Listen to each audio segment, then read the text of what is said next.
En este documental de crimen real, revelamos la impactante historia de Jessica Herringer, una joven madre de 25 años, cuya desaparición sacudió a toda una comunidad. Mi nombre es Shelly. Estoy aquí para hablarles de mi hija Jessica Herringer. Ella fue secuestrada en Norton Shores, Michigan, el 26 de abril de 2013. Jessica era una persona muy cariñosa, siempre estaba dispuesta a hacer un esfuerzo adicional por los demás. Era una madre soltera criando a un hijo de tan solo 3 años. Me gustaría dejar un mensaje para mi hija. Si por alguna casualidad, Jess, puedes ver esto, quiero que sepas lo muchísimo que te amo y quiero que te mantengas muy fuerte y por favor no pierdas la esperanza, porque nosotros nunca, jamás, bajo ninguna circunstancia, dejaremos de buscarte. El 26 de abril de 2013, Jessica Herringer llegó a su turno vespertino en la gasolinera Exxon exactamente a las 4:35 p.m. Debía ser otra noche tranquila detrás del mostrador, pero para quienes se la querían, esa tarde tenía algo distinto, algo que no podían explicar. Su novio pasó por la estación solo para verla un instante y asegurarse de que todo estuviera bien. Poco después, una amiga cercana hizo lo mismo, compartiendo la misma preocupación silenciosa. A ambos les inquietaba profundamente que Jessica trabajara sola en ese horario, pero había algo aún más perturbador. La gasolinera no tenía cámaras de seguridad, ningún ojo vigilando la entrada, solo Jessica, una joven atendiendo un turno nocturno en un lugar lleno de sombras y completamente sin testigos. Cerca de las 11 p.m., un hombre llegó a la estación como cualquier cliente habitual, pero en cuanto salió de su vehículo, algo no encajó. El lugar estaba vacío, nadie tras el mostrador, ninguna señal de personal. Miró a su alrededor pensando que quizá alguien había salido a tomar aire o a fumar, pero al rodear lentamente el edificio, un nudo helado le apretó el pecho, comenzó a apoderarse de su pecho. Algo estaba muy mal. I just walked inside, there's nobody, there's a car here, another car out front, but it's very suspicious why there's nobody here. Okay, so did you yell or anything, or? Yeah, I hollered, hey, walked around the building. It's just, I don't know.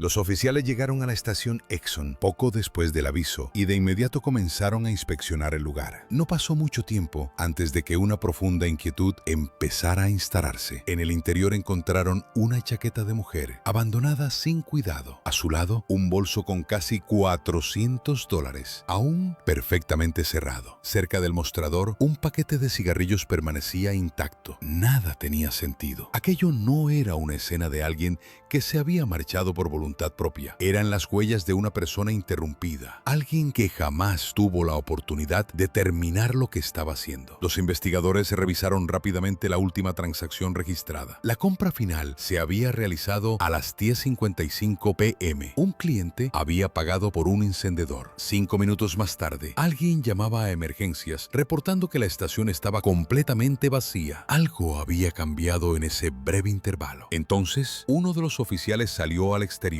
y fue allí donde el peso del momento cayó de golpe sobre ellos. En el pavimento había pequeñas gotas rojizas, esparcidas de una manera que sugería que algo brusco, algo violento había sucedido allí. Cerca del lugar también encontraron la tapa de batería de lo que parecía ser una mira láser. Su presencia abrió una posibilidad inquietante, una que los oficiales preferían no imaginar. Pero mientras aún procesaban ese hallazgo, otro detalle perturbador llamó su atención. La puerta que conducía hacia la mancha rojiza solo podía abrirse desde dentro. No tenía manija exterior. A primera vista, podría haberse tratado de un robo. Pero si alguien venía por dinero, ¿por qué estaba el efectivo intacto? El bolso de Jessica seguía lleno. La caja registradora no había sido forzada. No faltaba absolutamente nada. Lo que hubiera ocurrido allí no tenía que ver con dinero. Tenía que ver con ella. Tras revisar la situación, los oficiales finalmente identificaron a la trabajadora desaparecida, Jessica Herringer, 25 años. Había desaparecido sin dejar rastro y lo único que tenían eran fragmentos dispersos, sin testigos, sin cámaras, solo un cúmulo creciente de preguntas y una gasolinera que guardaba su silencio como una tumba. En un intento desesperado por romper ese silencio, los oficiales comenzaron a golpear puertas, preguntando a los vecinos si habían visto o escuchado algo extraño, pero nadie tenía respuestas. Al menos todavía. Lo que no imaginaban era que sus preguntas desencadenarían algo mucho más grande. La noticia de la desaparición de Jessica comenzó a propagarse más allá de la estación. Corrió por el vecindario, llegó a oídos inesperados y finalmente alcanzó a la encargada de la estación. Ella decidió presentarse y entregar una declaración que cambiaría todo. Contó que alrededor de la hora en que Jessica fue vista por última vez, ella había pasado por allí mientras conducía su motocicleta. Lo que vio la hizo dar la vuelta. Una furgoneta plateada rodeando la parte trasera de la estación. Al principio admitió que pensó que ocurría algo turbio. Incluso imaginó que quizá Jessica estaba sacando mercancía a escondidas. Disminuyó la velocidad de su motocicleta para observar mejor. Fue entonces cuando distinguió la silueta al final de la furgoneta. El portón trasero estaba completamente abierto. La figura lo cerró de golpe. Lo volvió a abrir como si estuviera acomodando algo o a alguien y luego lo cerró una vez más. La encargada nunca vio a Jessica ni escuchó ningún grito, pero hubo algo en la forma en que la furgoneta se alejó que se le quedó grabado. El conductor era un hombre con una sudadera roja, quizá naranja, el cabello desordenado, salvaje. No apartó la mirada en ningún momento. Simplemente condujo hacia la noche como si hubiera terminado lo que había ido a hacer. Dijo que no lo reportó al principio porque nada parecía claramente sospechoso. Pero ahora, con Jessica desaparecida, su silencio ya no le parecía correcto. Tras tomar su testimonio, los investigadores sintieron que algo por fin cambiaba. Tenían su primer indicio sólido. Quienquiera que hubiera tomado a Jessica probablemente conducía una minivan plateada. No era mucho, pero era el primer hilo real del que podían tirar. Miraron entonces hacia las cámaras de vigilancia cercanas, con la esperanza de que algún negocio de los alrededores hubiera captado lo que la estación no podía. Y tuvieron suerte. Una cámara registró la imagen de una Chrysler Town and Country desplazándose por la zona a la misma hora en que Jessica desapareció. La minivan apenas aparecía y desaparecía del encuadre, como una sombra que se deslizaba fuera de la vista. Según la descripción de la encargada, era el único vehículo que coincidía con lo que ella había visto aquella noche. Pero justo cuando los investigadores sentían que estaban acercándose, la realidad del caso los golpeó con fuerza. En el estado de Michigan había más de 15,000 vehículos de ese mismo modelo y al menos 5,000 eran plateados. ¿Cómo encontrar una sola furgoneta cuando miles idénticas recorrían las carreteras? La chispa de esperanza se apagó casi tan rápido como había nacido.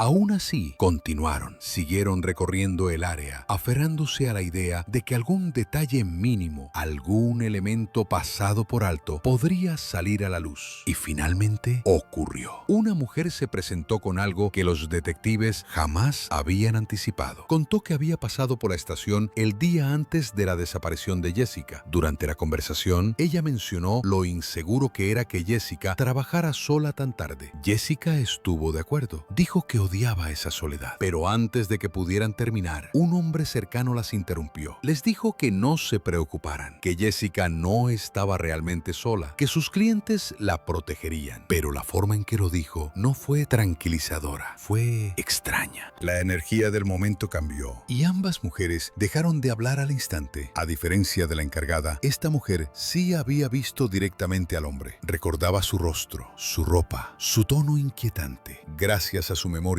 se elaboró un retrato compuesto que fue distribuido rápidamente entre todos los equipos de búsqueda. La red empezaba a cerrarse. Los equipos seguían buscando a Jessica por todas partes, pero ahora no solo la buscaban a ella, también estaban cazando al hombre que había dicho que Jessica no estaba sola. Los días se volvieron semanas. Las semanas se deshicieron en meses y aún así Jessica no aparecía y el hombre al que buscaban tampoco. El caso que alguna vez había puesto en vilo a toda la comunidad se fue desvaneciendo poco a poco. Las pistas se enfriaron, los testigos desaparecieron y su nombre comenzó a desdibujarse de los titulares. Para final de ese año, la investigación fue clasificada como inactiva, un archivo acumulando polvo, con la foto de una joven que simplemente había desaparecido. Where is your emergency? We come up to this lady. She's laying in the road. I think she was hit by a car. Okay. She's got a head injury. En el verano de 2014, a unos 20 minutos de Norton Shores, el lugar donde Jessica había sido vista por última vez, una mujer llamada Rebecca Bletch fue encontrada inmóvil en medio de una carretera silenciosa. Al principio, los vecinos que la descubrieron pensaron que había sido atropellada por un vehículo que pasó sin detenerse. Su cuerpo estaba torcido, su respiración apenas perceptible. Parecía un accidente, pero cuando los investigadores llegaron, lo que encontraron reveló una historia mucho más oscura. Según la policía, la víctima había recibido 3 disparos en la nuca y revelan que presentaba moretones en sus muñecas, manos, espalda y pierna. No está claro qué causó los moretones. Bletch aún estaba viva con un pulso débil cuando los vecinos la encontraron en Automobile Road, no muy lejos de su casa, poco después de las 6 de la tarde del 29 de junio. Murió poco tiempo después. Los investigadores dicen que también encontraron 3 casquillos de bala calibre .22 cerca de su cuerpo. Rebecca no había sido atropellada, había sido atacada. 3 disparos en la parte posterior de la cabeza, moretones en las muñecas, en las manos, en la espalda, en una pierna. Nadie podía decir qué los había causado. Nadie podía explicar cómo había terminado tirada en aquella carretera. Eran poco después de las 6 de la tarde, el 29 de junio. Rebecca aún estaba con vida cuando los vecinos la encontraron, pero el daño era irreversible. Murió poco después. Cerca de su cuerpo, los oficiales hallaron 3 casquillos de una pistola calibre 22. La teoría inicial sugería que quizá había sido un ataque al azar, una corredora sorprendida en el peor momento posible. Pero había algo en los detalles, algo que inquietaba profundamente a los investigadores. Y lo que nadie podía ignorar era la proximidad.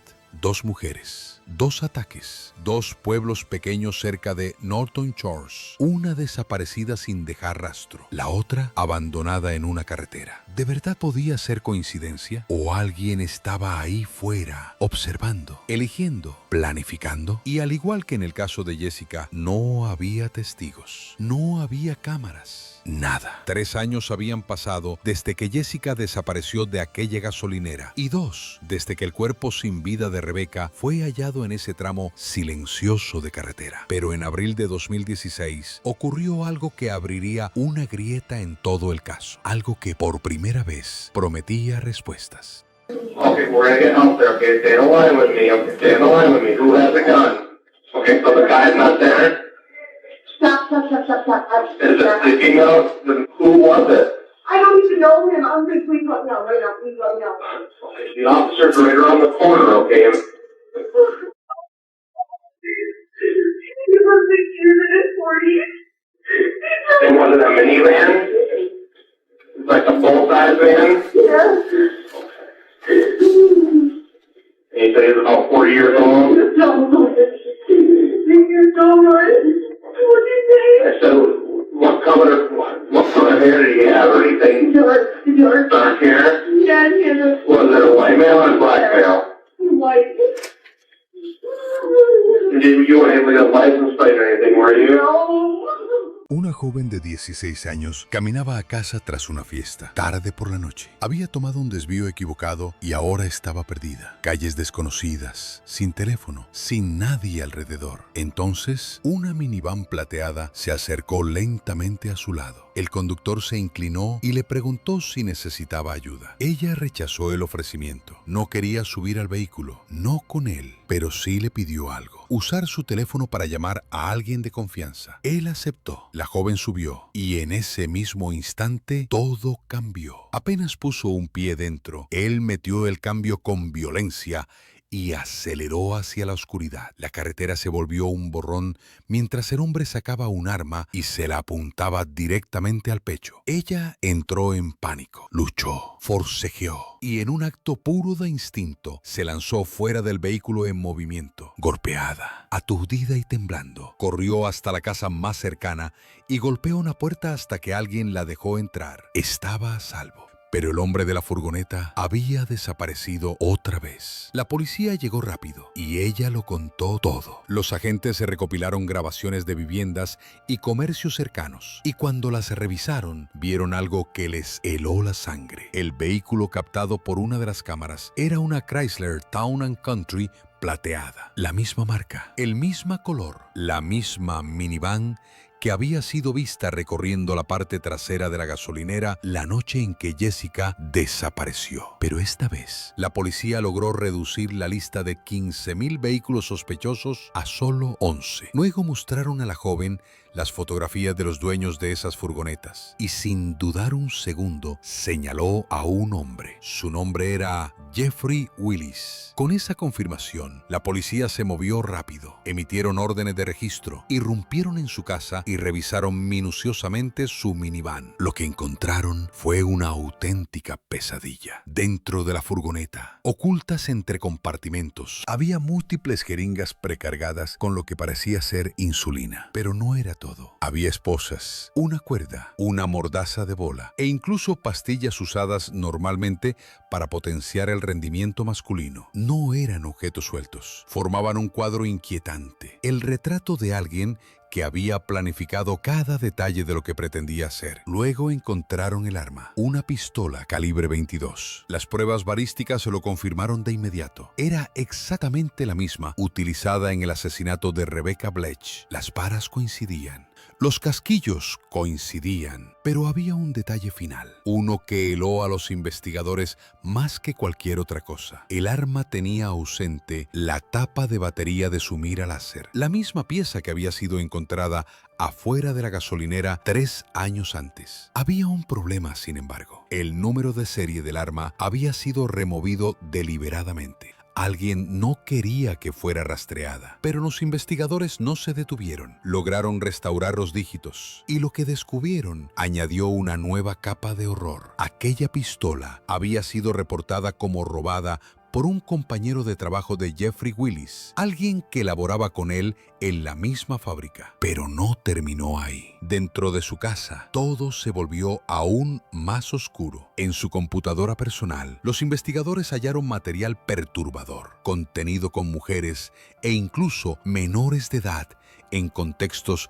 profundamente alarmantes, aunque lo peor no era lo que había en la pantalla, sino cómo lo organizaba. Un archivo destacaba sobre todos, una carpeta llamada simplemente VIX. Dentro había subcarpetas etiquetadas GALH y RSB. Para cualquiera, esas letras no significarían nada, pero para los investigadores fueron un golpe directo al pecho. Jessica Lynn Herringer, Rebecca Sue Bletch. Las carpetas contenían fotos de ambas mujeres, artículos de noticias, cobertura de sus casos, como si estuviera archivando sus vidas, guardándolas, poseyéndolas. Y luego apareció la contraseña. Una de sus computadoras estaba protegida por un código. Cuando los investigadores lograron descifrarlo, sintieron que la sangre se les helaba. J4, L27, H13, las iniciales de Jessica y la fecha exacta de su desaparición. Si quedaba alguna duda, se desvaneció en ese instante. Jeffrey Willis fue arrestado, acusado de la desaparición y secuestro de Jessica, acusado del asesinato de Rebecca, acusado del intento de secuestro del adolescente que sin saberlo derribó su imperio de silencio. Y no terminó ahí. También fue nombrado sospechoso en otro caso, el de una estudiante de Freeport High School, un caso que llevaba congelado desde 1996. La pregunta ya no era si él lo había hecho, era cuántas más víctimas podría haber. Y en un giro que nadie vio venir, solo un mes después del arresto de Willis, otro nombre emergió desde las sombras. Su propio primo, Kevin Bloom, un guardia penitenciario de Michigan que no tenía idea de que sus propias palabras lo arrastrarían al centro de 2 casos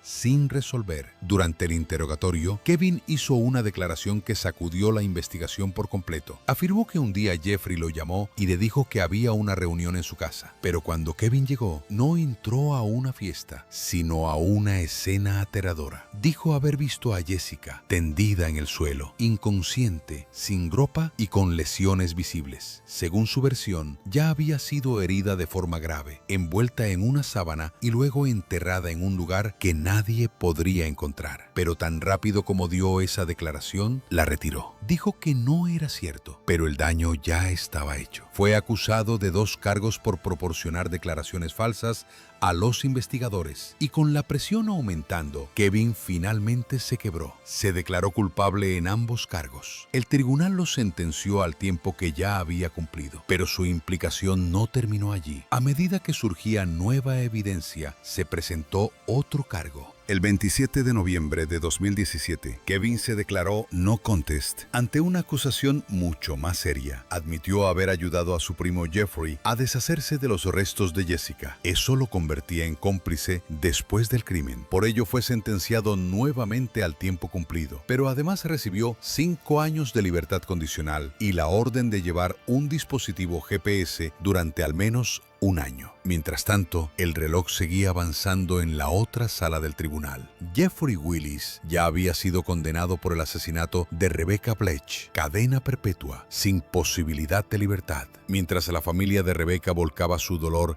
en sus declaraciones de impacto, Jeffrey dio la espalda, pidió abandonar la sala y antes de salir les lanzó un beso, como si se burlara de su sufrimiento. En cuanto al caso de Jessica, seguía suspendido en el aire. El hombre señalado como responsable ya estaba en prisión, pero aún no había sido condenado por lo que le ocurrió a ella. En mayo de 2018, 5 años después de que Jessica Lynn Herringer desapareciera de aquella tranquila gasolinera, su caso finalmente llegó a juicio. Habían sido años de silencio, rotos solo por fragmentos de evidencia y por una convicción inquebrantable. Jeffrey Willis era el hombre responsable de lo que sucedió aquella noche. A pesar de no tener un cuerpo, la fiscalía llegó a la corte con un caso construido sobre patrones escalofriantes y rastros digitales perturbadores. Revelaron que Willis había visitado la estación más de 15 veces antes de la desaparición de Jessica. No estaba solo pasando por ahí, estaba observando, estudiando, esperando. La noche en que Jessica desapareció, Willis se suponía que debía estar trabajando, pero los registros de la fábrica confirmaron que jamás se presentó. Los datos extraídos de su teléfono contaron su propia historia. Su ubicación lo situaba cerca de la casa de su abuelo, a solo minutos de la gasolinera, alrededor de las 11 p.m., la hora exacta en que Jessica fue vista por última vez. Pero aún más contundentes que sus movimientos fueron los archivos recuperados de su computadora. Carpetas repletas de fotografías de Jessica, imágenes que no tenía por qué poseer, un archivo oscuro que mostraba que ella había sido observada mucho antes de desaparecer. Había también recortes archivados sobre su desaparición y material de video, algunos montados, otros reales, que mostraban secuestros y tormento. No era solo lo que coleccionaba, sino lo que revelaba. La fiscalía sostuvo que Willis esperó a que la estación quedara en silencio. Tomó a Jessica por la parte trasera del edificio, la llevó a la casa de su abuelo, la mantuvo allí contra su voluntad y finalmente acabó con su vida. La defensa lo negó todo. Afirmaron que no había pruebas físicas, ningún vínculo directo entre Willis y la desaparición de Jessica. Insistieron en que la minivan captada en video podría haber sido de cualquiera, que existían más de 15,000 vehículos idénticos en todo el estado. Pero el jurado no se dejó convencer. Tras solo hora y media de deliberación, regresaron con su veredicto: culpable. Willis fue sentenciado a cadena perpetua sin posibilidad de libertad condicional. Pero incluso en ese momento de justicia tan esperada, el dolor permanecía, porque después de juicios, titulares y montañas de evidencia, aún faltaba algo: el cuerpo de Jessica. Sus restos jamás han sido encontrados. Y para su familia, esa victoria en la sala del tribunal siempre estará ensombrecida por la verdad que aún no tienen. Al final, Jessica Lynn Herringer no fue solo un rostro en un cartel o un nombre repetido en los tribunales. Era una madre de 25 años, una hija para Pete Jenkins y Shelley Herringer, una hermana para 2 jóvenes que aún cargan su recuerdo en cada espacio donde ella debería haber estado. Quienes la conocieron hablaban de una joven inteligente, amable,